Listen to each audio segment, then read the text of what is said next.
घर में नहीं है दाने और अम्मा चली भुनाने। ईरान के सुप्रीम लीडर खामेनेई का यही हाल है इस वक्त। जी हाँ, उनका ये कहना है कि आप मुसलमान नहीं हैं। अगर आपको भारत में उत्पीड़न हो रहे मुसलमानों की चिंता नहीं हो रही है तो। नमस्कार, मैं हूं आशीष त्रिपाठी और न्यूज़ 18 के सोशल मीडिया प्लेटफॉर्म पर आप सभी का बहुत स्वागत है। और इस वीडियो में हम बात करेंगे अयातुल्ला अली खामेनेई की, जो ईरान के सुप्रीम लीडर हैं। और सुप्रीम लीडर की सुप्रीमनेस का अंदाज़ा आप इस बात से लगाइए कि ईरान में रह रहे मुसलमानों की क्या हालत है, इस ओर उनका कोई ध्यान नहीं है। वो ये देख रहे हैं कि गाज़ा में, भारत में मुसलमानों के साथ उत्पीड़न हो रहा है। क्या वाकई ऐसा है? बहरहाल उस बारे में भी बात करेंगे, लेकिन फिलहाल इस पर जो मुंहतोड़ जवाब भारत की तरफ से दिया गया उस बारे में भी बात करेंगे। और ये पोस्ट सामने आने के बाद भारतीय विदेश मंत्रालय ने बिना समय गवाए तुरंत इस मामले पर तीखी प्रतिक्रिया व्यक्त की है। और भारत के विदेश मंत्रालय की तरफ से इस बारे में उन्हें अपने तक सीमित रहने के लिए साफ शब्दों में चेता दिया गया है।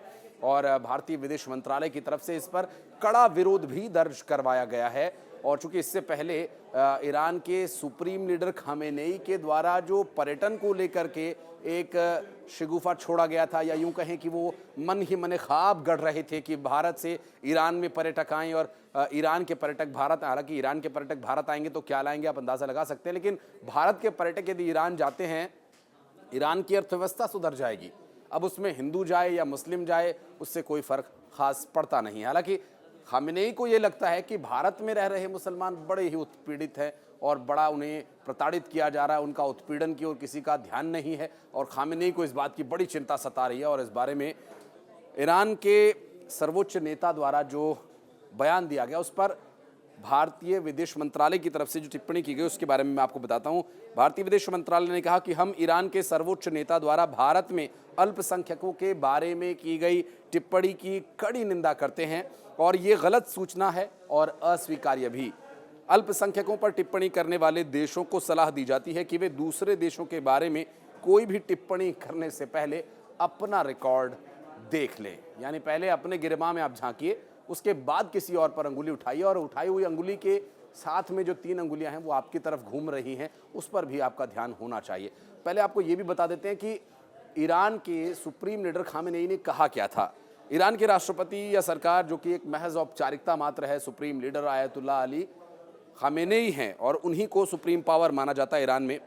और चूंकि रिलीजियस हो या पॉलिटिकल, सभी तरह के मसलों पर सुप्रीम लीडर ही मुख्य अथॉरिटी होते हैं। और इस तरह के मामलों पर राष्ट्रपति या सरकार क्या फैसला लेगी ये भी उन्हीं के विचार पर निर्भर होता है। ईरान के अंदर जुडिशरी, मिलिट्री, कमांडर, मीडिया समेत सभी ज़रूरी संस्थानों के ऊपर जो अपॉइंटमेंट का फैसला वो भी सुप्रीम लीडर के द्वारा ही लिया जाता है। और साथ ही जुडिशरी से लेकर आर्म्ड फोर्सेस तक का कंट्रोल खामेनेई के पास है। और चूँकि उन्होंने पैगंबर मोहम्मद साहब की जयंती पर सोमवार को ये कहा था, दुनिया भर के मुसलमानों के बीच एकजुटता की ज़रूरत उन्होंने महसूस की थी। उन्हें लगता है कि दुनिया भर के मुसलमानों के बीच एकजुटता नहीं है, क्योंकि वो एकजुटता ईरान में प्रतिबिंबित नहीं हो रही, शायद इसीलिए। बहरहाल खामेनेई ने कहा, एक्स पर एक पोस्ट करते हुए लिखा कि अगर हम म्यांमार, गाज़ा, भारत या किसी अन्य स्थान पर किसी मुस्लिम को होने वाली पीड़ा से बेखबर हैं तो हमें खुद को मुसलमान कहने का हक नहीं है। अब मुसलमान होने के आखिर क्या मायने हैं? क्या मुसलमान होने के मायने या मुसलमान होने का पैमाना अब अयातुल्ला अली खामेनेई तय करेंगे, या भारत में रह रहे मुसलमान जिन्हें अच्छी शिक्षा भारत में रह रहे हर नागरिक की तरह मिल रही है, अच्छा पहनावा, घूमना फिरना, खाना पीना और सभी सुविधाओं के साथ बेफिक्र, बेरोक टोक वो कहीं भी आ जा सकते हैं। और उन्हें रात में सोते वक्त ये डर नहीं होता कि कहीं इजराइल हमला ना कर दे, कहीं पड़ोसी देश हमला करके हमारे घर को तबाह ना कर दे। इस तरह की कोई भी चिंता भारत में रह रहे किसी भी नागरिक, किसी भी समुदाय के व्यक्ति को नहीं है। तो ये सोचने वाली बात है कि ये खामेनेई को भारत की चिंता आखिर क्यों आन पड़ी है। दरअसल खामेनेई की हालत इस वक्त बहुत ज़्यादा ख़राब है। इजराइल तैयारी कर रहा है ईरान पर एक बड़े अटैक की। इजराइल के द्वारा तैयारी कर ली गई है और ये अटैक अब छोटा मोटा अटैक नहीं होगा, ये अटैक होगा सैटेलाइट के माध्यम से, ऐसी जानकारी मिल रही है।